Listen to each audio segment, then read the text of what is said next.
నాకు మేలాయినని ఒక భక్తుడు అంటాడు. శ్రమలు మనకి ఏమవుతాయంట?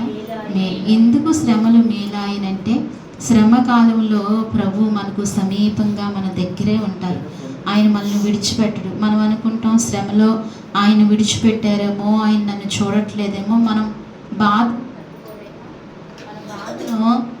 భరించలేక మనకు అలా అనిపిస్తుంది. కానీ దేవుడు మనతోనే ఉండి ఎంతో మేలు చేస్తాడు. మనల్ని ఎంతైతే శ్రమకు మనం గురవుతామో దేవుడు అంతగా ప్రేమించినట్లు లెక్క.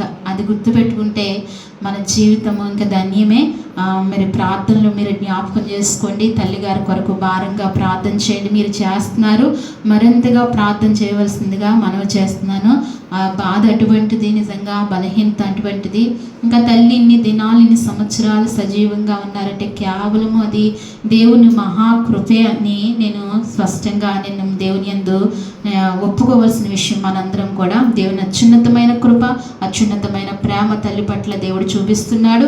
ఇంకను తల్లి ఆ బలహీనతల వల్ల భరించలేని పరిస్థితిలో ఉన్నారు కాబట్టి మన అనుదినము ప్రార్థించవలసిన బాధ్యత మన అందరి మీద ఉంది. ప్రార్థన చేద్దామండి తల్లి కొరకు. అలాగే మొహదీని కొరకు కూడా ఇదే భారంగా బాధ్యతగా మనం ప్రార్థన చేద్దాం. ఇవన్నీ పెద్ద పెద్ద కంప్లైంట్లు మనం చాలా బాధ్యతగా ప్రార్థించవలసిన బాధ్యత మన మీద ఉంది కాబట్టి మన అందరం కూడా బిడ్డల కొరకు ప్రార్థన చేద్దాం. మరి చంద్రమ్మ గారు ఇచ్చిన సాక్ష్యాన్ని బట్టి కూడా దేవునికి మహిమ కలుగును గాక. ఏదేమైనా దేవుడు మనకు తోడుగా ఉండి మన కష్టాల్లో, నష్టాల్లో, వ్యాధుల్లో మనకు ఆయన సహాయపడుతూ తగిన కాలంలో జయాన్ని ఇస్తూ అనుగ్రహిస్తాడు. ఇందును బట్టి మనం ఎంతైనా విశ్వసించవలసిన వారమే. వాక్యంలోనికి వెళ్దామండి. మత్తయి సువార్త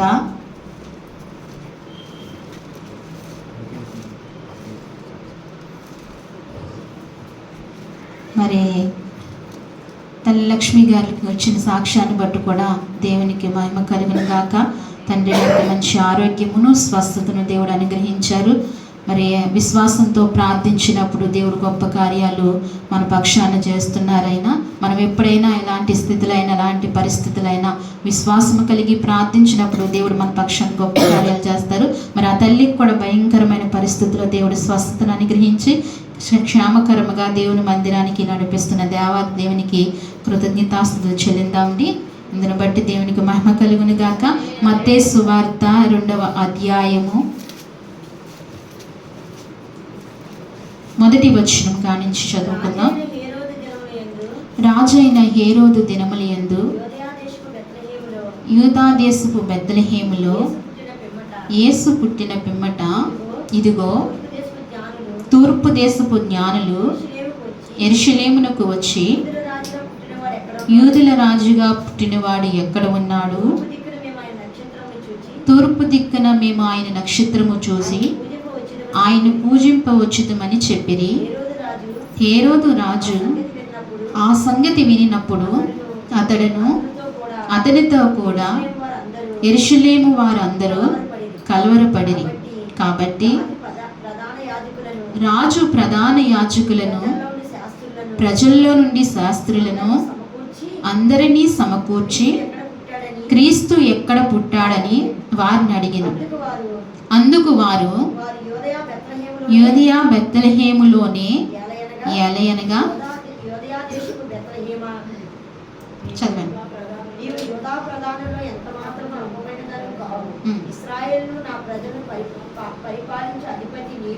వచ్చును. చాలండి. చిన్న ప్రార్థన. పరిశుద్ధుడా, నీకు వందనాలు, స్తోత్రాలు. మహోన్నతుడా, నీకు స్తుతులు చెల్లిస్తున్నాము ప్రభా. ఈ మధ్యాహ్న కాల సమయంలో ప్రభా నీ సన్నిధిలో ఇదిగో మరి చదవబడిన నీ వాక్యాన్ని విరిచి మా కొట్టించండి ప్రభా. మీరు నాతో మాతో మాట్లాడండి. నన్ను సంపూర్ణంగా నీ సిలువ చాటు మరుగుపరచుకోండి. కొలతలేని ఆత్మతో మీరు నింపి మమ్మల్ని బలపరచమని తండ్రి. వినగలిగిన మనస్సు, అయా గ్రహింపగలిగిన ఆత్మ మా అందరికీ దయచేసి నీ కృప దయచేయమని తండ్రి. ఎంతో మేలుకరముగా ఈ సమయాన్ని మీరు అయా అనుగ్రహించమని స్తుతించి ప్రార్థించి యేసయ్య నామములో అడిగి వేడుకుంటున్నాము తండ్రి. క్రీస్తు ఎక్కడ పుట్టెను? అంశం ఏంటండి? క్రీస్తు ఎక్కడ పుట్టెను. ఎక్కడ పుట్టెను అంటే మనం ఏం చెప్తాం? అందరికీ తెలిసిన విషయం ఏంటండి? యూదా దేశంలో బెత్లెహేములో ఆయన పుట్టారని చెప్తాం కదా. క్రీస్తు ఎక్కడ పుట్టారు? అయితే చదవబడిన వాక్యంలో ఉంది, ఆయన ఎక్కడ పుట్టారని తేట తెల్లగా తెలియజేస్తుంది. అయితే ఇక్కడ యూదులు రాజుగా పుట్టినవాడు ఎక్కడ ఉన్నాడని తూర్పు దిక్కున మేము ఆయన నక్షత్రము చూసి ఆయన పూజింప వచ్చితిని. ఎవరండి వీళ్ళు? తూర్పు దేశాన్న చూసిన నక్షత్రాన్ని ఆయన పూజించడానికి వచ్చారంట. ఎవరు? జ్ఞానులు వచ్చారు కదా. ఎక్కడి నుంచి? తూర్పు దేశంలోంచి వచ్చారంట. దగ్గరగా కాదు, వేరే దేశంలోంచి ఆయన చూడడానికి వచ్చారంట. ఆయన చూడడానికి ఏమి ఆనమాలు పెట్టుకుని వచ్చారు? నక్షత్రాన్ని ఆనమాలు పెట్టుకుని ఆయన వచ్చారు. ఆయన ఎక్కడ పుట్టారో అని చూడడానికి వచ్చారు. ఇంతగా జ్ఞానులు ఏం చేస్తున్నారంటే, ఇప్పుడు జ్ఞానులు అన్వేషణ చేస్తున్నారు. ఏం చేస్తున్నారండి? అన్వేషణ చేస్తున్నారు. జ్ఞానులు వెతుకుతున్నారు, అన్వేషిస్తున్నారు. తూర్పు దేశంలోంచి వచ్చి జ్ఞానులు యూదుల రాజు ఎక్కడ పుట్టాడు, యూదుల రాజు ఎక్కడ పుట్టాడు, ఆయన ఎక్కడున్నాడు, వారికి ఎలా తెలుసు? వారికి లేఖనము తెలుసు. ఎందుకంటే ప్రవక్తలు రాశారు. ఆయన పుట్టక మునుపు, క్రీస్తుకు పూర్వము 755 సంవత్సరాల క్రిందట యెషయా ప్రవక్త ద్వారా రాయబడి ఉన్నది, మీకా ప్రవక్త ద్వారా రాయబడి ఉన్నది, హోషేయ ప్రవక్త ద్వారా ఇలా కొంతమంది ప్రవక్తల ద్వారా నజరేయుడైన యేసుక్రీస్తు వారు జన్మిస్తారని రాయబడింది. ఆ లేఖనాన్ని ఆధారం బట్టి ఈ జ్ఞానులని ఎందుకు పేరు వస్తుందండి? మనలా ఉంటే జ్ఞానులు అంటారా? మనల్ని ఎవరైనా జ్ఞానులు అంటారా? మనకి ఏం తెలీదు, ఓడి తెలిస్తే ఓడి తెలియదు కదా. అన్వేషిస్తారు, వాళ్ళు కొత్త విషయాలు తెలుసుకుంటారు. ఏదో తెలుసుకోవాలి, ప్రపంచంలో ఏదో జరుగుతుందో తెలుసుకోవాలి, ఎక్కడ వింత జరుగుతుందో, జరగబోయేది జరిగిన దానికి గురించి కూడా అన్వేషణ చేస్తూ ఉంటారు. వారు జ్ఞానులు. అందుకే అలాంటి జ్ఞానులండి యేసుక్రీస్తు ప్రభు వారి గురించి తెలుసుకోవటానికి, ఆయన వెతకటానికి అన్వేషణ చేస్తున్నారు వారు. అందుకే వారి హృదయాల్లో పుట్టెను. ఎక్కడ పుట్టాను? యేసుక్రీస్తు ప్రభు అక్కడ పుట్టారు. యూదుల రాజు ఎక్కడ పుట్టానంటే మొట్టమొదటిగా జ్ఞానుల హృదయాల్లో పుట్టాడు. వాళ్ళు అన్వేషించే విధానంలో పుట్టారు. నేను రాత్రికాల సమయంలో వాక్యాన్ని ధ్యానిస్తున్నప్పుడు, తెల్లవారుజామును కూడా ధ్యానిస్తున్నప్పుడు, ప్రభువా ఇందులో మర్మం ఏంటని ఒకసారి తెలియచేయమన్నప్పుడు దేవుడు జ్ఞానుల్లో ఏం చేశారంటే అండి, జ్ఞానుల్లో అన్వేషణ చేయటంలో నేను అక్కడ పుట్టాను. అందుకే ఇక్కడ జ్ఞానులు ఏం చేస్తున్నారంటే, యూదుల రాజుగా పుట్టినవాడు ఎక్కడున్నాడు, తూర్పు దిక్కున మేము ఆయన నక్షత్రము చూసి ఆయన పూజింపవచ్చితమని చెప్పిన. ఎక్కడి నుండి అక్కడికి వస్తున్నారండి వారు? అసలు జ్ఞానులు మితిలేని జ్ఞానం వారికి ఉంది. వారు వెతకవలసిన అవసరం లేదు. ఎందుకని? వారికి కావలసిన జ్ఞానం ఉంది. దైవాన్వేషణ చేయవలసిన అవసరం లేదు. అయినా వారు దైవాన్వేషణ చేస్తూ ఎక్కడ నుండో ఎక్కడకు ప్రయాసపడుతూ వారు ఏం చేస్తున్నారండి? విదేశాలు తిరుగుతూ వెతుకుతూ వస్తున్నారు. ఈనాడు ప్రభు మన దగ్గరగా ఉన్నా, మన సమీపముగా ఉన్నా, ఆయన ఆ రీతిగా అన్వేషణ చేయగలుగుతున్నామా మనం? ఆయన ఆ రీతిగా వెతకగలుగుతున్నామా మనం? ఆ రీతిగా ఆరాట పడుతున్నామా? ఆయన గురించి తెలుసుకోవాలి, ఆయన గురించి కొత్త విషయాలు తెలుసుకోవాలి. ఎప్పుడూ ఒకటే తెలుసుకోవడమే. ఏం చేయాలండి? ఆయన గురించి ఇంకా ఏదో తెలుసుకోవాలి. ఇది అంటండి పరిశుద్ధ గ్రంథం అంట ఒక సముద్రం, ఒక సాగరము. దీన్ని ఏం చేయలేమంట? దీన్ని తవలేం. ఎంత చదివినా, ఎంత జ్ఞాని అయినా దీంట్లో అనేకమైన మర్మాలు దాగి ఉంటాయి. ప్రతిసారి వస్తూనే ఉంటాయి. అందుకని దీన్ని చాలా భక్తుడు అంటాడు, మదించి ఏం చేయమంటున్నాడు? చదవాలంట. వస్తే ఏమొస్తుంది? ఇవన్నీ వస్తుంది. అలాగా దేవుని గ్రంథము మధురమైనది. అందుకే ఈ జ్ఞానులు ఏం చేస్తున్నారంటే ఎక్కడెక్కడి నుంచో వచ్చి ఆయన్ని చూడాలని, ఆయన గురించి అన్వేషణ చేస్తూ, దేశము కాని దేశానికి వస్తూ యూదుల రాజు ఎక్కడ పుట్టాడు అని చెప్పి ఆలోచన చేస్తూ వారు ప్రయాసపడుతూ, ఎంత ప్రయాసపడారండి. ఈనాడు ఆ ప్రయాస మనకుందా? జ్ఞానులకున్న ఆరాటం మనకుందా? జ్ఞానులకున్న ప్రయాస మనకుందా? జ్ఞానులకున్న ఆశ మనకుందా? జ్ఞానులు ఏం చేశారు? యేసు ప్రభువుని చూడాలని కోరిక, ఆశ వారిలో ఎక్కువగా ఉంది. అందుకే యేసు ప్రభువుని వెతకటానికి వారు ఏం చేశారు? వచ్చారు. ఎంత గొప్ప విషయం అండి ఈ విషయము. మనం కూడా ఆ జ్ఞానుల వలె యేసు ప్రభువుని ఏం చేయాలి? యేసయ్య అంటే ఎవరో మనకు తెలిసింది. ఆయన ఈ లోకానికి ఎందుకు వచ్చారో తెలిసింది. మన రక్షణ కొరకు, మన పాపాల నిమిత్తము కొరకు ఆయన ఇక్కడికి వచ్చారు, ఆ విషయం తెలిసింది. కానీ ఆయన ఇంకనూ మనం జ్ఞానం చేయాలి, ఇంకా మనం అన్వేషణ చేయాలి, ఆయన గురించి ఇంకా ఏదో తెలుసుకోవాలి. ఈ సత్యం గురించి ఏదైనా తెలుసుకోవాలి, ఎంతైనా తెలుసుకోవాలి. ఈ సత్యవాక్యం మన గుండెల్లో ఉండిపోవాలి అనే ఆరాటం, ఆశ మనలో ఉండాలి. దీని గురించి ఎంత దూరమైనా మనము ప్రయాసపడి వెళ్ళాలి. నిజంగా ఇప్పుడు మీరు వచ్చారు కదా, ఈరోజు దూరం దూరం నుంచి వచ్చారు. ఈరోజు దగ్గర వాళ్ళు రాలేదు, దూరం నుంచి ఉన్న వాళ్ళు వచ్చిన వారందరూ కూడా దూరం దూరం నుంచి. నిజంగా ప్రభు మిమ్మల్ని దీవించి ఆశీర్వదించును గాక, వచ్చిన వారందరినీ దీవించును గాక. అయితే ఇక్కడ ఈ జ్ఞానులు ఈ రీతిగా వచ్చింది. హేరోదు రాజు ఈ సంగతిని వినినప్పుడు అతడును అతనితో కూడా యెరూషలేము వారందరూ కలవరపడ్డారు. ఎవరంటండి? హేరోదు రాజుకి ఏమొచ్చిందంట? హేరోదు రాజుకి కలవరం వచ్చింది. ఎందుకు ఆయన కలవరం వచ్చింది? యూదుల రాజు పుట్టేశాడు అంటే నన్ను రాజరికంలోంచి నన్ను తీసేస్తారేమో, నన్ను తొలగించేస్తారేమో, అతను రాజే. అసలు అలా ఆలోచించడానికి కొంచెమైనా రాజుకి ఏముండాలండి? బుద్ధి ఉండాలని కదా. యేసుప్రభు వారు ఒక రాజు పుట్టాడు, యూదుల రాజు పుట్టాడు. పుట్టిన వెంటనే రాజు అయిపోతాడా? ఆ వ్యక్తి ఏమవ్వాలి? పెరగాలి, పెద్దవాడు అవ్వాలి. అప్పటికి ఏ హేరోదు రాజుకి ఎంత వయసు వస్తుంది? అయిపోవచ్చు, లేకపోతే ఉండకపోవచ్చు కదండి. పోనీ ఆయనే రాజుగా, ఈయన ఎదిగే వరకు ఆయనే రాజుగా ఉంచుతారా? ప్రజలందరూ అలా ఎన్నుకుంటారా? ఇప్పుడు మనం చూస్తున్నా ఎన్ని సంవత్సరాలండి ముఖ్యమంత్రిగా కదా. ఎవరికైనా అంత. ఇదివరకు యెరూషలేములోను హెబ్రోన్లోను రాజులుగా ఉన్నవారు ఎన్ని సంవత్సరాలు? 30 సంవత్సరాలు, అధికంగా ఉంటే 40, లేకపోతే 25, 21 సంవత్సరం ఏలిన రాజు కూడా ఉన్నారు. ఈ రీతిగా ఉన్నారు. అంటే రాజులు ఎవ్వరూ శాశ్వతం కాదు కదా, రాజులు ఎవ్వరూ నిలకడగా ఉండే రాజ్యరకం కాదు కదా. కానీ ఆ రాజుకి, హేరోదు రాజుకి దిగులు పట్టుకుంది, భయం పట్టుకుంది. అక్కడ ఉన్న యెరూషలేములో ఉన్న వారందరికీ ఏం పట్టుకుందంటండి? కలవరం పట్టుకుందంట. యేసు ప్రభు వారి పుట్టుకతో కలవరం పట్టుకుందంట. అయితే కాబట్టి రాజు, ప్రధాన యాజకులు, ప్రజలందరూ, శాస్త్రులు అందరూ సమకూర్చి క్రీస్తు ఎక్కడ పుట్టినని వారిని అడిగాను. అందుకు వారు యూదయ బెత్లెహేములోనే అని.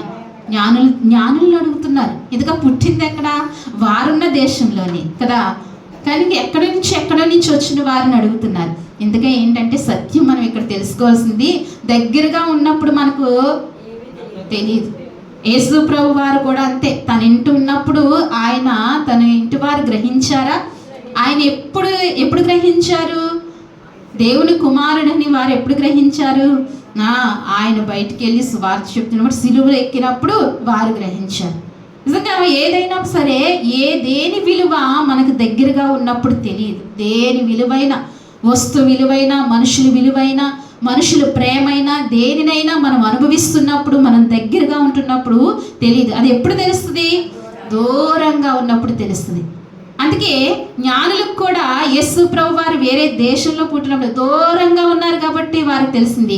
దగ్గరగా ఉన్న హేరోదుకి, యూదులకి, ఎవరికి కూడా, అక్కడ ఉన్న శాస్త్రులకి ఎవరికి కూడా తెలియలేదు. యేసయ్య ఘనత కొరకు, యేసయ్య పుట్టుక కొరకు ఎవరికి ఎవరిని అడుగుతున్నారంట మీరు? దేశం కాని దేశం నుంచి వచ్చిన జ్ఞానులను అడుగుతున్నారంట. వాళ్ళు చెప్తున్నారు, ఏమని చెప్తున్నారంటే, వారు ఏం చెప్తున్నారు? క్రీస్తు ఎక్కడ పుట్టినని వారిని అడగగా అందుకు వారు బెత్లెహేములో అని పుట్టినను అని వారు చెప్తున్నారు. బెత్లెహేములోనే పుట్టాడు అని వారు చెప్తున్నారు. అందుకే యేసు ప్రభు వారు దొరకాలన్నా, యేసు ప్రభు వారి గురించి తెలియాలన్నా మొదటగా ఉండవలసింది ఏంటంటే అన్వేషణ. ఏముండాలండి? అన్వేషణ. తెలుసుకోవాలని ఆశ, యేసయ్య గురించి తెలుసుకోవాలి ఆశ ఉండాలి. ఆ ఆశ ఉన్నప్పుడు ఆయన వారికే ఏం చేస్తారండి? వారికే తేటపడతాడు, ఆయనకే తెలియబడతాడు. అది సత్యం. అది అక్కడున్న హేరోదుకి వారికి ఎవరికి తెలియలేదు. ఎక్కడో ఇతర దేశంలో ఉన్న జ్ఞానులకి తెలిసిందంటే, జ్ఞానుల్లో మన ఏముందండి? ఆశ ఏముంది? ఆయన గురించి తెలుసుకోవాలి. ఆ నక్షత్రం పుట్టింది, ఎవరో మహనీయుడు మహానుభావుడు పుట్టాడు అని వారు గ్రహించటము, ఆలోచించటం, అన్వేషణ చేయటం, దాని గురించి ప్రయాసపడటం వారు ప్రారంభించారు. యేసు ప్రభు వారి గురించి మనం కూడా అదే ప్రయాసపడాలి.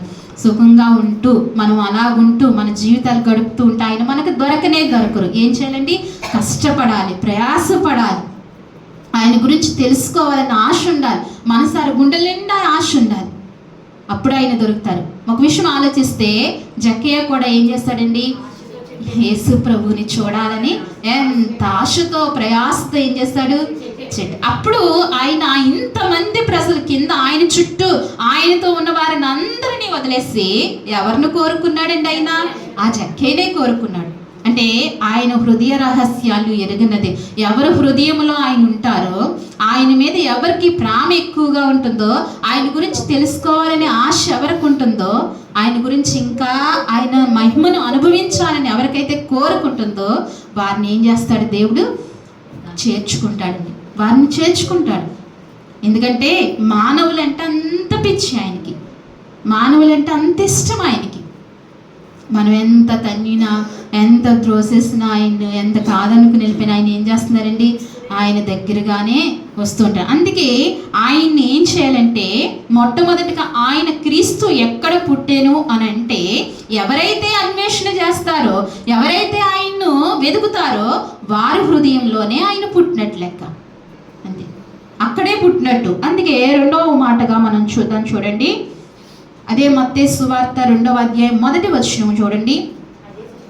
అదే చదవండి.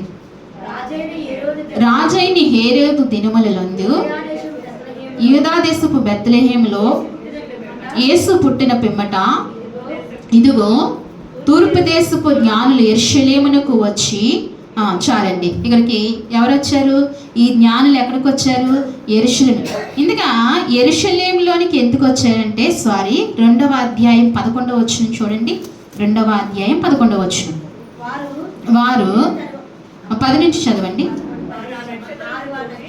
వారు ఆ నక్షత్రమును చూచి అత్యానంద భరితులై ఇంటిలోనికి వచ్చి తల్లి అయిన మరియను ఆ శిశువును చూచి సాగిలపడి ఆయన్ను పూజించి తమ పెట్టెలు విప్పి బంగారమును సాంబ్రాణి బోళమును కానుకలుగా ఆయనకు సమర్పించిరి. దేవునికి మహిమ కలుగును గాక. ఇక్కడ జ్ఞానులు ఏం చేస్తున్నారంటే, వారు ఆ నక్షత్రము చూసి ఇక్కడికి వచ్చారు. చూసంటండి అత్యానంద భరితులయ్యారంటే, ఏమయ్యారు?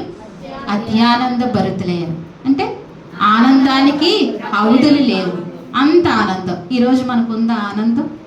ఉందా? యేసు ప్రభు వారి పట్ల ఆనందం ఉందా? ఉండాలి. గుండెల నిండా ఆనందం నింపుకోవాలి. మనం ఆరాధన చేయడానికి ఏం చేయాలండి? అదే ఆరాధనతో మనం రావాలి, ఆనందంతో రావాలి, అదే ఆనందంతో రావాలి. అత్యానంద భరితులయ్యారంట. అత్యానంద భరితుల ఇంటిలోనికి వచ్చి తల్లి అయిన మరియను ఆ శిశువును చూసి సాగిలపడ్డారు. ఎవరినండి? ఈ జ్ఞానులు చిన్న శిశువుని చూసి సాగిలపడేది. శిశువుని చూసి ఏం కలుగుతుంది? మనకు ఆనందం కలుగుతుంది. ఆడున్న అందాన్ని బట్టి ఏం కలుగుతుంది? సంతోషం కలుగుతుంది కదా. కానీ ఏం కలిగింది? వీరిలో ఏం కలిగింది? ఒక భక్తి కలిగింది, ఒక దైవిక భక్తి కలిగింది, ఆయనకు సాగిలపడాలని మనస్సు కలిగింది. చూడండి, జ్ఞానులు చిన్న శిశువుకి ఏం చేశారంటే ఆయన సాగిలపడ్డారంట. నిజంగా మన జీవితాల్లో ఎన్ని తలాంతులున్నా, ఎంతటి వారమైనా, ఎంత గొప్ప గనులమైనా, ఎవరమైనా ఏం చేయాలండి? యేసయ్య ఎదుట ఏం చేయాలి? సాగిలపడాలి. ఈ జ్ఞానుల నిమిత్తంగా మనం నేర్చుకోవాల్సింది ఏంటంటే, ఆయన ఎదుట మనం సాగిలపడాలి. సాగిలపడే అనుభవాలు మనకు ఉండాలి. సాగిలపడమంటే ఇక్కడ మేము అందరం సాగిలపడటం చోటు ఎక్కడ ఉందండి అంటారా? ఏం చేయాలి? హృదయంలో ఆయన ఏం చేయాలి? సాగిలపడాలి. మన హృదయంలో ఆయన పాదాలు ఇక్కడ ఉన్నాయని, అయ్యా నీ పాదాలు పట్టుకుని నేను సాగిలు పడుతున్నానయ్యా, నేను ఆరాధిస్తున్నానయ్యా అని హృదయపూర్వకంగా ఎవరైతే ఆరాధిస్తారో ఆరాధన దేవుడు ఖచ్చితంగా అంగీకరిస్తారు. అందుకే ఇక్కడ అంటున్నాడు, ఆ శిశువును చూసి సాగిలపడి ఆయన పూజించి ఏం చేశారంటండి? ఆయన పూజించారంట. ఆయన్ను మనసారా పూజించారు. అసలు అప్పటికే జ్ఞానులు ఏమైపోయారు? అలసిపోయారు. ఏమైపోయారండి? అలసిపోయారు. మన జీవితాల్లో కూడా కొంచెం పని ఎక్కువైతే, కొంచెం అలసిపోతే, ప్రయాణం చేసి వచ్చినా, కొంచెం పని ఎక్కువ చేసి వచ్చినా ఏం చేస్తాం? ఆ రోజు ప్రార్థన ఏం చేస్తాం? వాయిదా. ఏం చేస్తామండి? ప్రార్థన వాయిదా. మనం వాయిదా వేయటానికి భయం, లేకపోతే ఏదైనా అవుతుందని కొంచెం లోపల ఏదైనా ఉన్నా ఏం చేస్తాం? చిన్న ప్రార్థన కదండి, అంత మనసు పెట్టి చేయలేం. కానీ ఈ జ్ఞానులు ఎన్నో దినాలు వెతుకుతూ వచ్చి అలసిపోయి ఆయన్ని చూడగానే సాగిలపడి ఆయన్ని పూజించారంట. ఎంత పూజించారు ఆయన్ను! ఎందుకంటే వీళ్ళకి తెలిసింది ఈయన ఎవరో అని. వీళ్ళకి తెలిసింది ఎవరని తెలిసింది? ఈయన లోక రక్షకుడు, పాపుల రక్షకుడు. ఈయన మన నిత్యరాజ్యంలోనికి, మానవాళిని నిత్యరాజ్యంలోనికి తీసుకెళ్లే గొప్ప వ్యక్తి ఈయన అనే ఆ విషయం, ఆ సత్యాన్ని వారికి తెలిసింది. వాళ్ళు సత్యాన్వేషణ చేశారు. ఎవరండి? జ్ఞానులు. అందుకే ఆయన్ను పూజించకుండా ఉండలేకపోయారు, ఆయన్ని సాగిలపడకుండా ఉండలేకపోయారు. మన జీవితాల్లో కూడా ఆయన మహిమ తెలిస్తే, ఆయన కీర్తి తెలిస్తే మనం కూడా ఎలా ఉండలేమండి? ఆయన్ని పూజించకుండా, ఆయన్ని ఆరాధించకుండా మనం కూడా ఉండలేము. ఆరాధిస్తున్నట్టు ఆయన మహిమను మనం పొందుకుంటున్నాం, ఆయన శక్తిని తెలుసుకున్నాం కాబట్టి ఆయన్ను ఆరాధిస్తున్నాం. అందుకే ఈ జ్ఞానులు ఏం చేస్తున్నారంటే ఆయన్ను పూజించి తమ పెట్టెలు విప్పి ఏం తీసుకొచ్చారు? యేసయ్య దగ్గరికి వచ్చినప్పుడు ఏం తీసుకొచ్చారండి?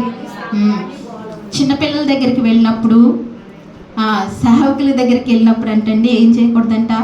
ఊరికే వెళ్ళకూడదంట. ఒక సేవకుడు చెప్పడం విన్నాను నేను. ఊరికే వెళ్ళకూడదంట. చిన్నపిల్లల దగ్గరికి వెళ్ళినప్పుడు, ఒక సేవకుని దగ్గరికి వెళ్ళినప్పుడు అంటే ఊరికే వెళ్ళకూడదంట. అంటే వీరు దైవం అని గుర్తించారు, చూడకుండానే గుర్తించారు. ఆ వెదుకులాటలలోనే ఈయనకి దైవం అని వీళ్ళు గుర్తించి తెలుసుకొని ఏం తీసుకొచ్చారండి? విలువైన బహుమానాలు తీసుకొచ్చారు. ఆ విలువైన బహుమానాల్లో చాలా అర్థం ఉంది. వారు తీసుకొచ్చారు. ఏం తీసుకొచ్చారంటే తమ పెట్టెలు విప్పి బంగారమును ఏం తీసుకొచ్చారండి? బంగారం కంటే విలువైనది ఏదైనా ఉందా? బంగారం తీసుకొచ్చారు. అంటే ఆ బంగారం ఇవ్వటంలో వారికి ఉన్న అర్థం ఏంటంటే దైవము అనే భావించారు. ఏం చేస్తారండి? ఆయన దైవత్వం కలిగిన దేవుడు, అందుకే ఆయన బంగారం ఇచ్చారు కదా. తర్వాత సాంబ్రాణి ఏం చేశారు? సాంబ్రాణి. ఆయనకి ధూపం వేసేవారంగా ఉండాలి. ఆయన ఏం చేయాలి? మనం ధూపం వేసేవారు. మన ప్రార్థన ఆయన సన్నిధికి వెళ్ళాలి. బోళము చేదు అంటే ఆయన పునరుద్ధానుడు అవుతాడు. ఆయన పుడతారు, మరణిస్తాడు, పునరుద్ధానుడు అవుతాడు. ఇది అంతా కూడా వారిచ్చిన బహుమానంలో అదంతా నిగూఢమై ఉన్నది. చూసారా? జ్ఞానులు వచ్చి ఏ రీతిగా అంటే ఇప్పుడు ఆయన్ని ఏం చేస్తారు వీళ్ళు? వారు ఆరాధించారు. ఏం చేస్తారండి? వాళ్ళ ఆరాధనలో పుట్టాడు క్రీస్తు. ఎక్కడ పుట్టాడు? వారి ఆరాధనలో పుట్టాడు. జ్ఞానుల ఆరాధనలో పుట్టాడు. మొదటిగా జ్ఞానుల అన్వేషణలో పుట్టాడు, రెండవదిగా జ్ఞానుల ఆరాధనలో ఆయన పుట్టాడు. అలాగనే మూడవదిగా చూస్తే 2వ అధ్యాయము మనం చదువుకున్నదే. వీళ్ళు ఏం చేశారంటే తమ పెట్టెలు విప్పి బంగారంను, సాంబ్రాణిని, బోళమును కానుకలుగా ఆయనకు సమర్పించిరి. ఏం చేశారంట? సమర్పించారు. హృదయపూర్వకంగా ఆయన ఏం చేశారు? సమర్పించారు. అంటే ఇప్పుడు ఆయనకు సమర్పించారంట, అర్పించారు. ఏం చేశారు? అర్పించారు. వారు అర్పించే హృదయంలో పుట్టారు ఆయన. క్రీస్తు ఎక్కడ పుట్టానంటే జ్ఞానులు అర్పించే హృదయంలో ఆయన పుట్టారు. క్రైస్తవుడికి ఉండవలసిన గొప్ప లక్షణములు ఏంటండి? గొప్ప లక్షణాలు. అందుకే వాళ్ళ అర్పణలో మూడవదిగా వాళ్ళ అర్పణలో పుట్టారు ఆయన. జ్ఞానులు ఏం చేస్తారండి? మొదటిగా ఏం చేస్తారు? అన్వేషణ చేస్తారు, వెతికారు. ఆ అన్వేషణలో వారి హృదయాల్లో క్రీస్తు అక్కడ పుట్టారు. రెండవదిగా వారు ఏం చేస్తారు? ఆరాధించారు, క్రీస్తుని ఆరాధించారు, ఆయన్ని పూజించారు. ఇంట్లోనికి రాగానే తల్లి అయిన మరియను, శిశువును చూసి ఆయన చేశారు, సాగిలపడి ఆయన్ని పూజించారు, ఆయన ఆరాధించారు. వారి జ్ఞానుల హృదయంలో ఆరాధనలో ఆయన పుడుతూ వచ్చారు.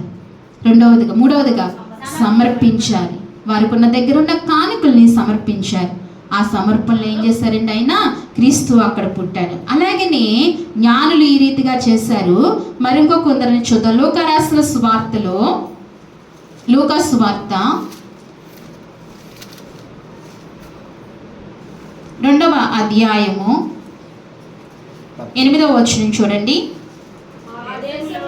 ఆ దేశములో కొందరు గొర్రెల కాపరులు పొలములో నుండి రాత్రి వేళ తమ మందను కాచుకొనుచుండగా ప్రభువు దూత వారి యొద్దకు వచ్చి నిలిచెను.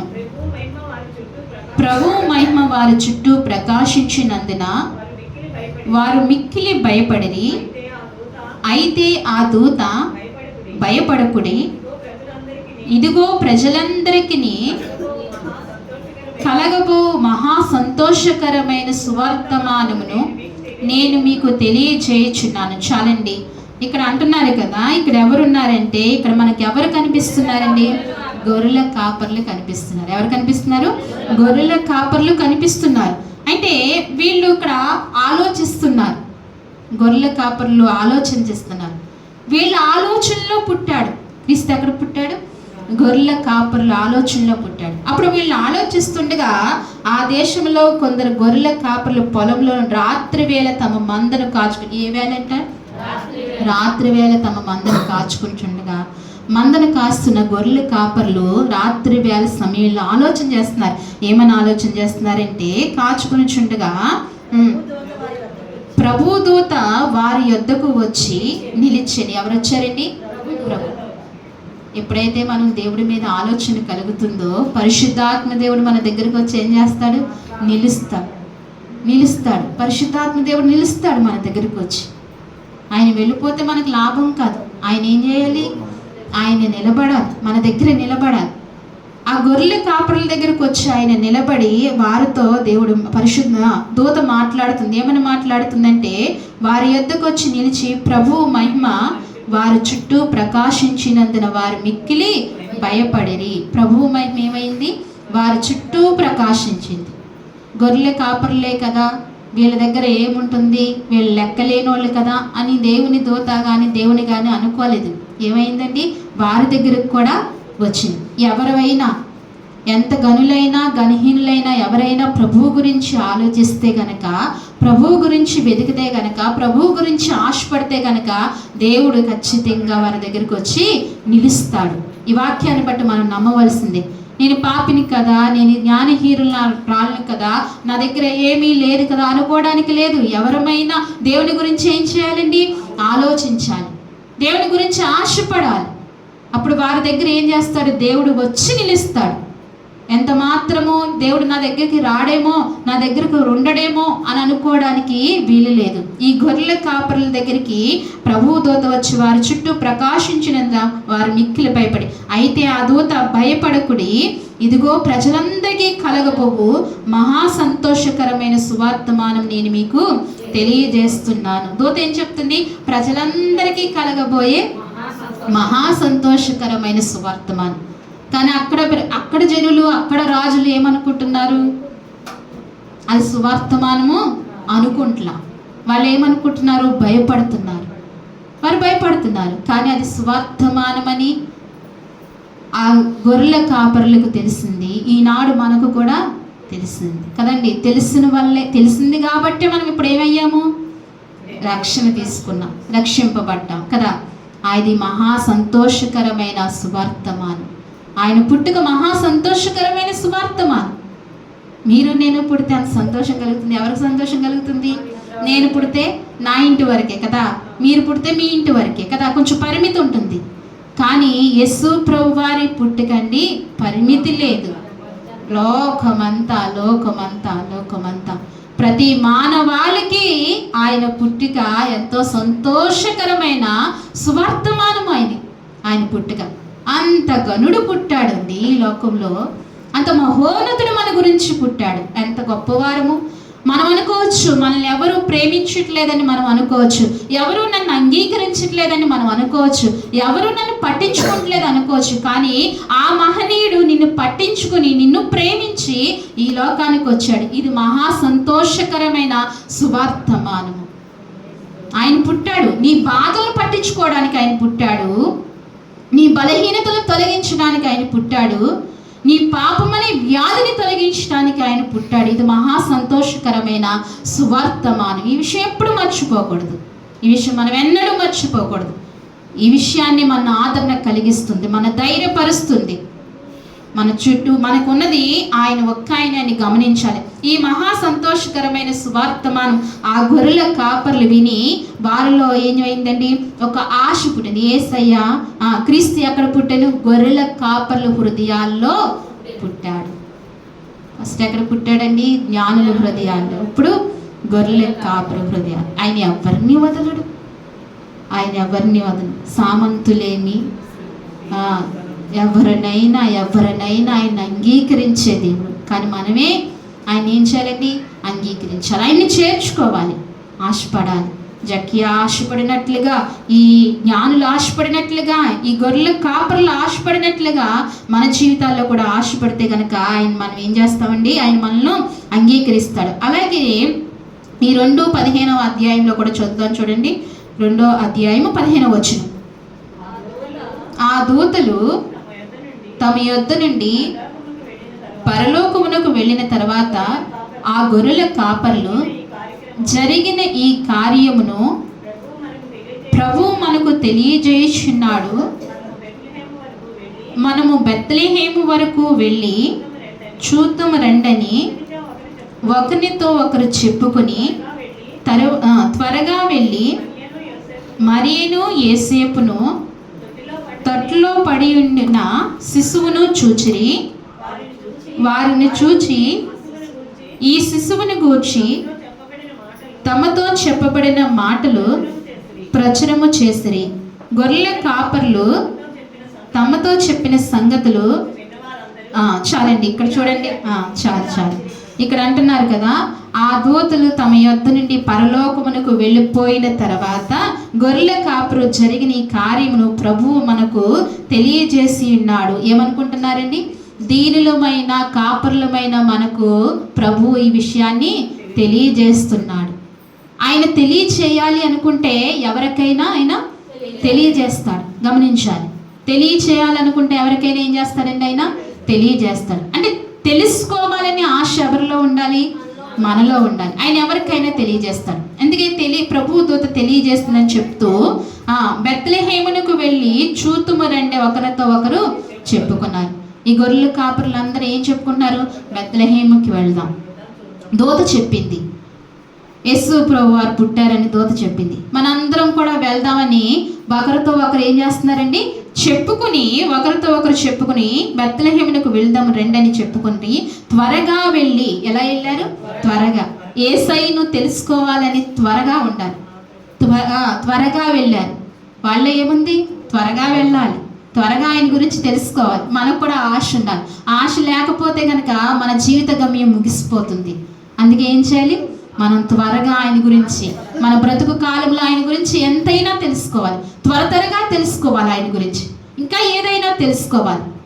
మనకు శాశ్వత జీవితం ఇచ్చారంటే ఏంటో తెలుసండి? ఏంటండి? ఆయన గురించి ఇంకా తెలుసుకోవాలి.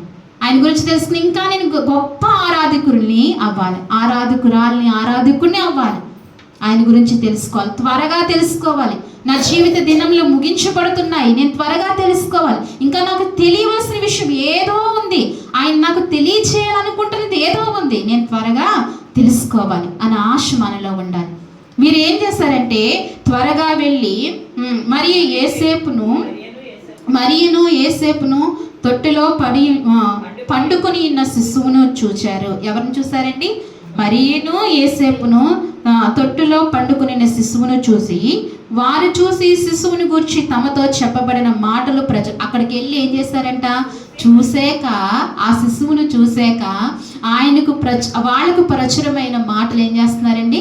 వాళ్ళు తెలియజేస్తారు. అక్కడ ఉన్న వారికి చెప్తున్నారు, ఇంకో ప్రభుదూత మా దగ్గరికి వచ్చింది, మేము రాత్రి వేళ మందను కాస్తుంటే ప్రభుదూత మా దగ్గరికి వచ్చి సర్వోన్నతుడు పుట్టాడు అని మాకు తెలియజేశారు కాబట్టి మేము చూడడానికి ఇక్కడికి మేము వచ్చామని చెప్పి అక్కడున్న వారితో చెప్తే, ఈయన సామాన్యుడు కాదు, ఈయన మామూలు శిశువు కాదు, ఈయన మామూలు వ్యక్తి కాదని చెప్పి అక్కడ ఉన్న వారికి ఆ దూతలు కూడా ఏం చేశారు? తెలియచేశారు, ప్రచురపరిచారు. ఏం చేశారండి? ఆ కాపర్లు ఏం చేశారు? ప్రచురపరిచారు. ఆశగా వినాలి, శ్రద్ధగా వినాలి. ఏం చేశారు? ప్రచురపరిచారు. గొర్రెల కాపర్లు ప్రచురపరిచారు. జ్ఞానులు ఏం చేశారు? ఆయన దైవత్యాన్ని వారిచ్చి కానుకలను బట్టి వివరించారు. ఆయన గొప్ప ఘనతను వివరించారు. ఈ గొర్రెల కాపరులు కూడా ఏం చేశారంటండి, అక్కడ ప్రచురపరుస్తూ వచ్చారట. అయితే గొర్రెల కాపరులు తమతో చెప్పిన సంగతులన్నీ గూర్చి వినిన వారు అందరూ మిక్కిలి ఆశ్చర్యం. ప్రజల్లో ఆశ్చర్యం కలిగించాలంటే మన వల్లే.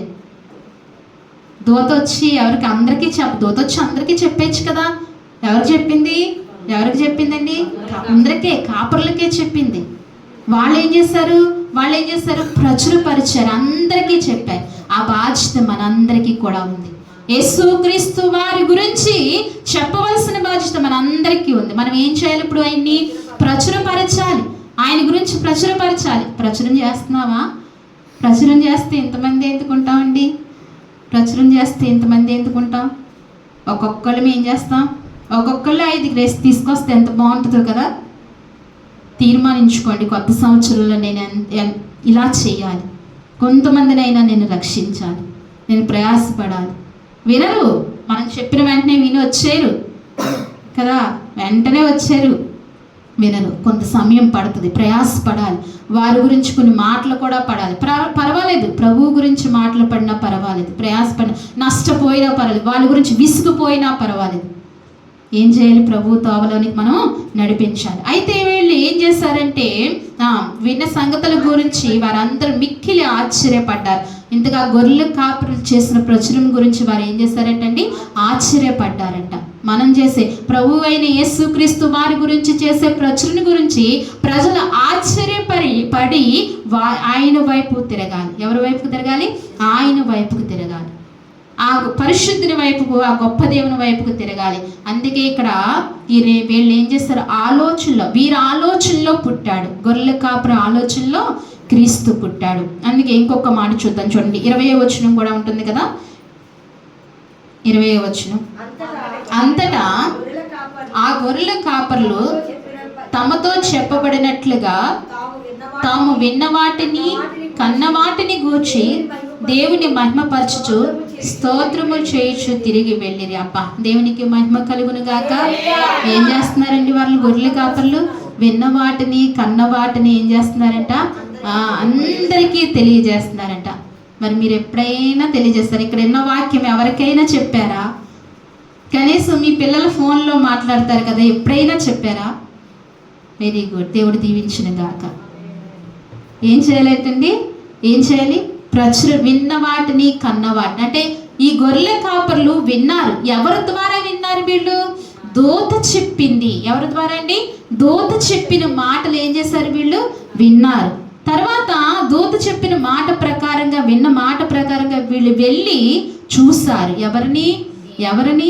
యేసు ప్రభు వారిని, ఆ శిశువుని చూశారు. కన్న వాటిని, విన్న వాటిని, కన్న వాటిని ఏం చేశారు వీళ్ళు? ప్రచురం చేస్తున్నారు. ఎంత గొప్ప భాగ్యం దేవుడు గొర్రెల కాపర్లకి ఇచ్చారు. ఈనాడు ఆ భాగ్యం కూడా మనకి ఇచ్చారు. కానీ మనం ఏం చేయట్లేదు? దాన్ని పట్టించుకోవట్లేదు, దాన్ని మనం గమనించట్లేదు, అది గొప్ప భాగ్యంగా ఎంచుకోవట్లేదు. క్రీస్తు గురించి చెప్పాలనే ఆశ మనలో లేదు. ఎన్నైనా చెప్తాం, ఏదైనా చెప్తాం, ఎంతమందికైనా ఎన్నైనా మాట్లాడతాం. ఏం చేయమండి? క్రీస్తు గురించి ఒక్క విషయం కూడా చెప్పం.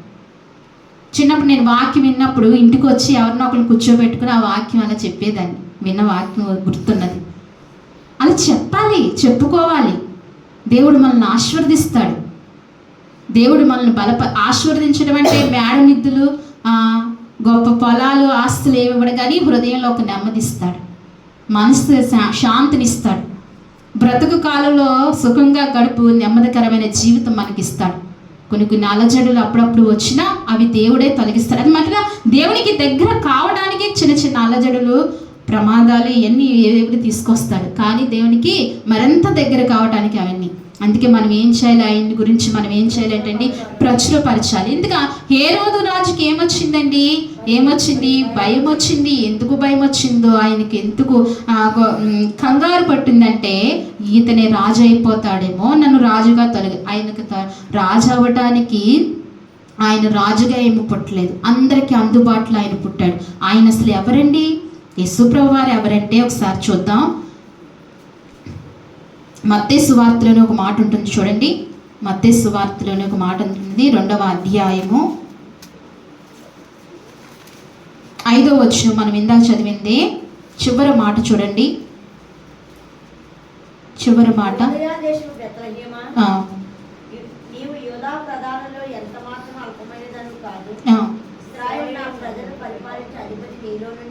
వచ్చిన చాలండి. ఇశ్రాయేలును నా ప్రజలను పరిపాలించే అధిపతి నీలో నుండే వచ్చును. ఇంతగా ఆయన ఎవరు? అధిపతి. ఆయన ఎవరండి? అధిపతి. యేసుక్రీస్తు ప్రభు వారు అధిపతి. ఆయన శిశువుగా వచ్చాడు, బాలుడు అని అనుకుంటున్నాం, కానీ ఆయన ఎవరు? అధిపతి. ఎవరికి అధిపతి? అందరికీ అధిపతి. ఆయన ఎవరికి అధిపతి చూద్దాం. ప్రకటన గ్రంథంలో ఒక మాట ఉంటుంది. ప్రకటన గ్రంథము 1వ అధ్యాయము 5వ వచనం చూడండి. నమ్మకమైన సాక్షియు, మృతుల్లో నుండి ఆది సంబోధుడుగా లేచిన వాడును, భూపతులకు అధిపతి అయిన యేసుక్రీస్తు నుండి కృపా సమాధానము మీకు కలుగును గాక. ఆమేన్. ఈయనెవరంటే భూపతులకు అధిపతి అయిన, ఎవరికంటండి? భూపతికి అధిపతులైన, అంటే భూమిని పరిపాలించే వారికి కూడా ఈయనెవరు? అధికారి. ఈయన భూపతులకి అధిపతి అయిన యేసుక్రీస్తు ప్రభు. ఈయన ఏ రాజుకైనా ఈయనెవరు? అధికారి. రాజులకు రాజు అయిన, ప్రభువులకు ప్రభు అయిన. ఏ రాజు ఈయన దగ్గర ఎవరు కూడా నిలవనేలరు. ఈయన గొప్ప రాజు. ఆ హేరోదు రాజు భయపడటానికి కారణం ఏంటి? అసలు ఏ రాజు అయినా ఆయనకు భయపడవలసింది. ఎందుకంటే ఆయన అధిపతి, ఆయన రాజులకు రాజు, ఆయన భూపతి అయిన. అలాగే ఇంకో మాట కూడా ఉంటుంది తిమోతిలో, 1 తిమోతిలో ఆయన ఎవరు అనేది 1 తిమోతి గ్రంథము 6వ అధ్యాయము 15వ వచనం ఉంటుంది చూడండి.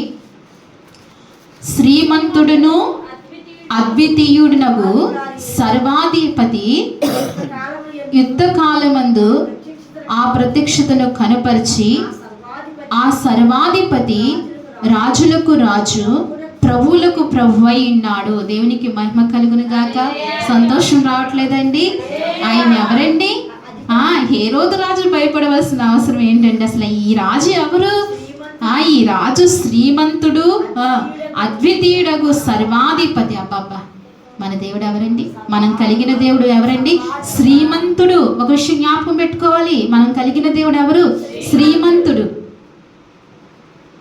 లేమి మనల్ని వెంటాడుతుంది అంటే ఆ శ్రీమంతుని ఇంకను మనం చేర్చుకోలేదు హృదయపూర్వకంగా.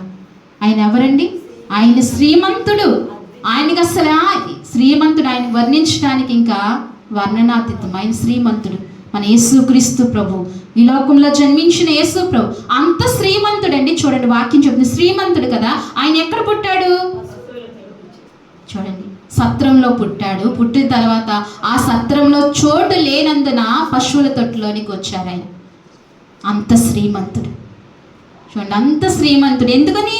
ఎందుకు అంత తగ్గించుకు రావాల్సి వచ్చింది? కేవలము నన్ను ప్రేమించి. ఏమనుకోవాలి? నన్ను ప్రేమించి. ఈ మాటతో బ్రతికేయచ్చండి. ఎవరైనా మనల్ని ప్రేమిస్తున్నారు అంటే ఎంత ఆనందం ఉంటుంది, ఎంత సంతోషం ఉంటుంది.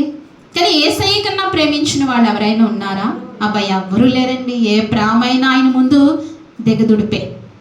ఏ ప్రేమైనా ఆయన అంత ప్రేమామయుడండి. అసలు శ్రీమంతుడై ఉండి, అద్వితీయ దేవుడై ఉండి, గొప్ప రక్షకుడై ఉండి, సర్వాధిపతి అయి ఉండి, నీ కొరకు నా కొరకు ఎంత దీనుడై తగ్గించుకుని ఈ లోకంలోనికి వచ్చాడు ఆయన. ఎంత దీనుడై ఈ లోకంలోనికి వచ్చాడు ఆయన. అంత గొప్ప దేవుని కలిగి ఉన్న మనము మన హృదయాల్లో ఎల్లప్పుడూ ఏం కలిగి ఉండాలండి? మహాసానందము, సంతోషము కలిగి ఉండాలి. ఎప్పుడు విచారాలు ఇవన్నీ కూడా మనం ఏం చేయాలంటండి? తొలగించుకోవాలి. సంతోషం కలిగి ఉండాలి. అందుకే అంటున్నాడు శ్రీమంతుడును అద్వితీయుడగు సర్వాధిపతి. ఆయన ఏ పది అంటండి? సర్వాధిపతి.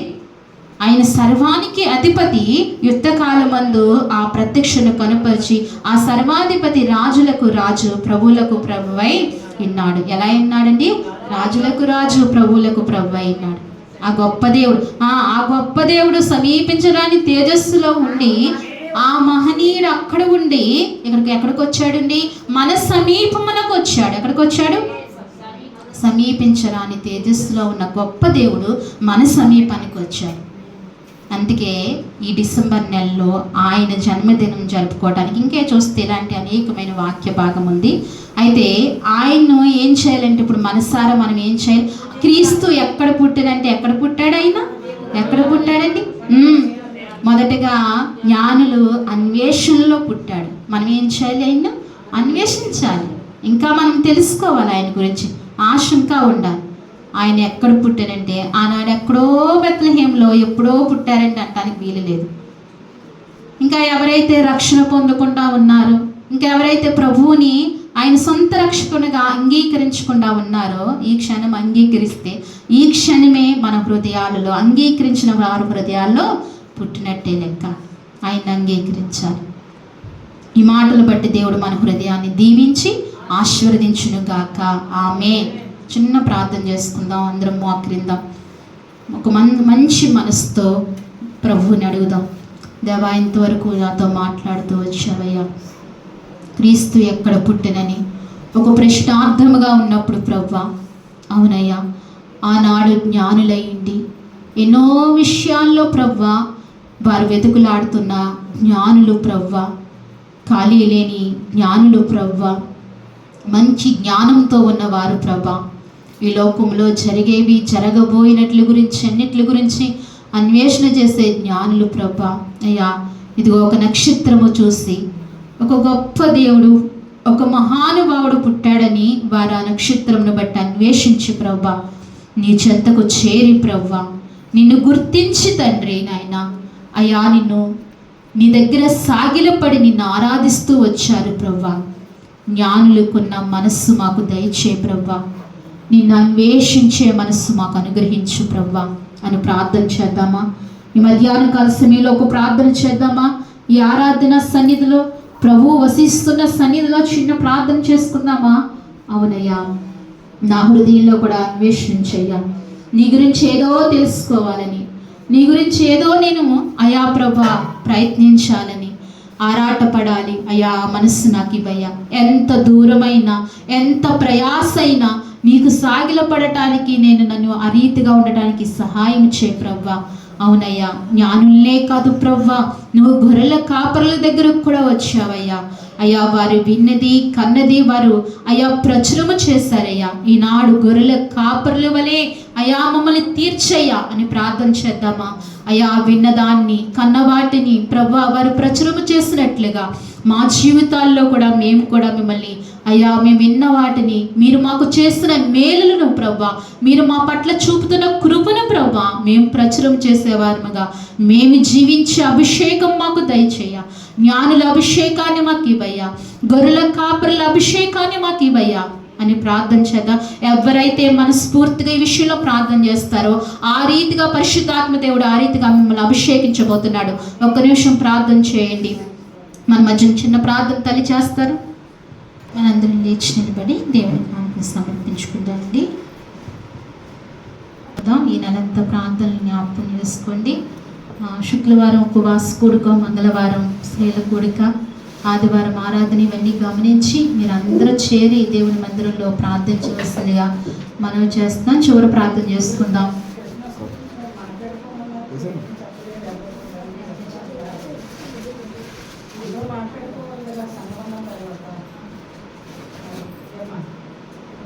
ప్రేమల తండ్రి, మహాగణుడ, మహోన్నతుడ, సర్వాధికారి, సర్వ సృష్టికర్త, మీ ఘనమైన ఉన్నతమైన పరిశుద్ధమైన నామానికి వందనాలు, స్తోత్రాలు. గడిచిన నా ప్రభు పరిశుద్ధ దినం నుంచి నా ప్రభు పరిశుద్ధ దినం వరకు మీ సజీవమైన రెక్కల చాటున మీరు భద్రపరిచినందుకే మీకు వందనాలు, స్తోత్రాలు. ఇంతవరకు నాయన మొదటి ప్రార్థనలో, పాటల్లో నాయన నిబిడత చేసిన ప్రార్థనలో, స్తుతి ఆరాధనలో, కీర్తనలో, అయ్యా వాక్యముల్లో, ప్రభా సమర్పణలో మీరు అంతగా తోడుగా ఉండి నడిపించిన విధానము కొరకే నీకు స్తుతులు చెల్లించుకుంటున్నాను ప్రభా. ఇంతవరకు మీరు నాతో మాతో మాట్లాడుతూ వచ్చారు. క్రీస్తు ఎక్కడ పుట్టినని ప్రశ్నార్థంగానైనా మీరు మాతో మాట్లాడుతూ వచ్చారు. ఆనాడు జ్ఞానుల హృదయాల్లో ప్రభా వారు అన్వేషణ చేస్తూ ప్రభా నిన్ను వెతుకులాడుతూ వచ్చారు ప్రభా. ఈనాడు తండ్రి మేము కూడా ప్రభా జ్ఞానుల వలె ఇంకా మీ గురించి తెలుసుకోవాలని, ఇంకా మీ గురించి వెతకాలని ఆశ, అన్వేషణ మాలో పుట్టించండి స్వామి. జ్ఞానులకి ఇచ్చిన దైవ జ్ఞానాన్ని మాకు అనుగ్రహించండి ప్రభా. వారు నిన్ను అన్వేషణ చేస్తూ వెతుకుతూ ప్రభా నీ దగ్గరికి వచ్చిన తర్వాత నీకు ఎలాగైతే సాగిలపడ్డారో, నేను ఎలాగైతే పూజించారో ప్రభా, నీకు ఎలా అయితే సమర్పించారో ప్రభా, ఆ అనుభవాలు గుండా కూడా నన్ను మమ్మల్ని మీరు నడిపించండి ప్రభా. మేము దీవించబడతాము, ఆశీర్వదించబడతాము, మమ్మల్ని నడిపించండి. అలాగనే ప్రభా నువ్వు జ్ఞానులని కదా అని వారి దగ్గరికే కాదు అయ్యా, ఇదిగో మరి గొర్రెల కాపర్ల దగ్గరకు కూడా వెళ్ళి తండ్రి నాయన నీ గురించి వారికి కూడా ప్రభా వినైనా వారికి తెలియజేశారు. వారు విన్నదానిని కన్నదానిని ప్రభా నాయన వారు ప్రచురము చేయకుండా లేరు ప్రభా, అనేకులకు ప్రచురం చేస్తూ వచ్చారు. క్రీస్తు రాజు పుట్టెనని, యూదుల రాజు పుట్టెనని అనేక మందికి తెలియజేస్తూ వచ్చారు. దేవా ఇందును బట్టి నీకు స్తుతులు అయ్యా. కాపర్లకి ఇచ్చిన ప్రభా నాయన ఆ ప్రచురము చేసే మనస్సు నాకు మాకు దయచేయండి. నీ గురించి అనేక మందికి ప్రచురం చేసే కృప మా జీవితాల్లో మీరు అయ్యా ప్రాముఖ్యంగా ఉంచమని మీ సన్నిధిలో వేడుకుంటున్నాము స్వామి. సహాయం చేయండి. అలాగే నీ స్వామి నాయన అయ్యా రాజులు భయపడ్డారు నీ పుట్టుక కొరకు, కానీ నాయన నువ్వు రాజులకు రాజువు, ప్రభువులకు ప్రభువు ప్రవ్వా. నువ్వు శ్రీమంతుడువు, అద్వితీయుడువు ప్రభా, గొప్ప దేవుడు ప్రభా. నీకు నైనా ప్రభా నీకు సమమితి కలిగిన వారు ఎవరయ్యా? నైనా వేల్పుల్లో నీ వంటి వారు ఎవరున్నారు స్వామి? నువ్వు గొప్ప దేవుడువయ్యా. నిన్ను కలిగిన మేము ధన్యులమే ప్రవ్వా. నిన్ను అతి శ్రేష్టముగా ఆరాధించే కృపను భాగ్యాన్ని మాకు దయచేయండి. ఈ వారం అంతటిలో మీరు మాకు తోడుగా ఉన్నందుకు నీకు స్తోత్రాలు అయ్యా. అలాగే ఈ వారము కూడా మాకు తోడుగా ఉండి నీ సన్నిధి మహిమాకాంతి ప్రభావములు మాకు దయచేయండి ప్రవ్వా. మమ్మల్ని నీ సన్నిధిలోంచి మమ్మల్ని దీవించి పంపించండి ప్రవ్వా. మమ్మల్ని నీ సన్నిధిలోంచి ఆశీర్వదించండి. ఆరోగ్యపరముగా నయ్యా ఇదిగో మరి కుటుంబ పరాలుగా ప్రవ్వా, పనుల పరంగా నాయన ఇదిగో తండ్రి నాయన అయ్యా అనేకమైన విషయాలు, అన్ని విషయాల్లో మమ్మల్ని ఆశీర్వదించమని మీ సన్నిధిలో ప్రార్థిస్తున్నాం. నెమ్మది, శాంతి, భద్రత అన్నీ మీరు అనుగ్రహించండి. నిన్ను ఆరాధించాం, ఆ మేలు మాకు నైనా ప్రభా అయ్యా మళ్ళీ ఆరాధించే వరకు మీరు మాకు దయచేయమని ప్రార్థిస్తున్నాను తండ్రి. అలాగే నీ బిడ్డలు కష్టాజితులోంచి తీసుకొచ్చిన ప్రభా అర్పణలు మీరు అంగీకరించండి, మీరు దీవించండి, వారిని ఆశీర్వదించండి అయ్యా. 30 60 100 ఒక్కొక్కరిని ఫలింపచేయండి. ఈ కానుక మీరు అంగీకరించండి. మీరు అయ్యా ప్రభు అర్పణలు మీరు అంగీకరించండి. నీ సన్నిధిలో ప్రార్థిస్తున్నాను తండ్రి. నీకు వందనాలు, స్తోత్రాలు చెల్లించుకుంటున్నాం. మా మధ్యన జరుగుతున్న ప్రతి కార్యక్రమంలో మీరు మాకు తోడుగా ఉంటూ నడిపిస్తున్న విధానం కొరకే వందనాలు. ఇంకనూ మరి మాకు తోడుగా ఉండి నడిపించండి. శుక్రవారం ఉపవాస కుడుకులో అయ్యా, అలాగే మంగళవారం స్త్రీల కూడుకులో ప్రభా, ఆదివారం ఆరాధనలో ప్రభా మీరు మాకు తోడుగా ఉండండి. నీ బిడ్డలు ప్రభా అయ్యా ప్రతి విషయంలో నీ కృప దయచేయమని, అలాగనే తండ్రి నాయన మా కార్యక్రమాలు జరుగుతుండగా తండ్రి నీ సహాయము మీరు మాకు అనుగ్రహించమని, నీ జ్ఞానముతో మమ్మల్ని అందరినీ నింపి నడిపించుకోమని ప్రార్థిస్తూ వచ్చిన నీ బిడ్డలందరినీ దీవించి, ఏ పరిస్థితుల్లో నీ బిడ్డలు నీ సన్నిధికి వచ్చారో ప్రభా, ఏ అవసరత కలిగి నీ సన్నిధిలో అక్కడ అడుగు పెట్టారో అవసరత నజరేయుడైన యేసు నామములో తొలగించమని మీ సన్నిధిలో ప్రార్థించుకుంటూ నీ కృప సమృద్ధిగా బిడ్డలందరికీ దయచేయమని, ఈ ప్రార్థనా కూడుకుని మీరు దీవించి బలపరిచి ఆశీర్వదించమని, గొప్ప కృప దయచేయమని స్తుతించి ప్రార్థించి మా ప్రియరక్షకుడైన యేసుక్రీస్తు నామములో అడిగి వేడుకుంటున్నాము తండ్రి. మన తండ్రి అయిన దేవుని ప్రేమయు, కుమారుడైన యేసుక్రీస్తు కృపయు, పరిశుద్ధాత్మ అన్యోన్య సహవాసము మనకును సార్వత్రిక సంఘానికి మన కుటుంబాలకును ఇప్పుడును ఎల్లప్పుడూ సదాకాలము దేవుడు తోడైండి నడిపించును గాక. ఆమేన్. యేసు రక్తమే యేసు రక్తమే జయం, ప్రవేశ రక్తము సంపూర్ణమైన విజయము కలుగును గాక. ఆమేన్, ఆమేన్, ఆమేన్.